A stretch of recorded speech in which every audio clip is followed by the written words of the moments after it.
मग तुला मोठं दुर्दैव आहे. त्यांची मानसिकता तशी का झाली याची मीडिया दखल का घेत नाही? म्हणजे आरोपीचं समर्थन नाही, काहीतरी गफलत असेल ते.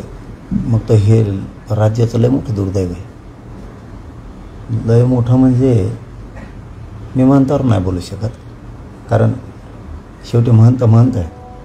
जर चुकीनं गेला असेल एखादा शब्द किंवा बोलण्याचा वगैरे झाला असं दुरुस्त करतील. म्हणजे काय, खून पाडला आणि तुम्ही हाणणाराची भावना अशी कशी झाली म्हणजे याला प्रोत्साहन देणं म्हणतात गुंडगिरीला.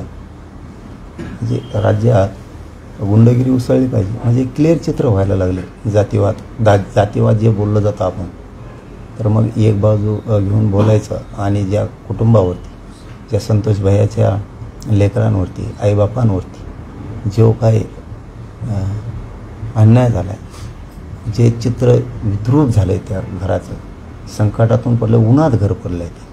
आणि अशा टायमाला उन्हात घर ज्याचं पडलेलं असतं त्याला आसरा देण्याचं, दयामाया करण्याचं, मायेचं छत्र धरण्याचं काम संप्रदाय करतो. मग भला तो आपल्या मांडीजवळ जरी बसणारा असला तरी मुलाइजा तिथं केला जात नाही.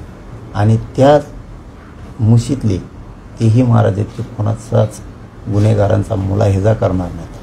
पण जर असं असं तर ही दुर्दैवी गोष्ट आहे.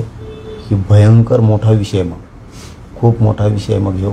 आणि असे शब्द उद्गार जर बाबाजींकडून गेले असतील तर ही राज्याची खूप मोठी हानी आहे, खूप मोठी हानी आहे. आणि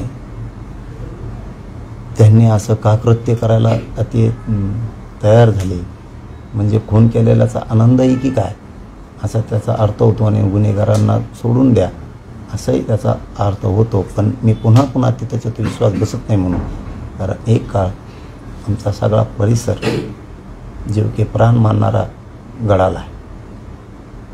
म्हणून बोलण्याच्या वगैरे एखाद्या दिवस बोलले असतील, मला तर नाहीच बोलले वाटतं, बोलले असतील तर दुरुस्त करतील.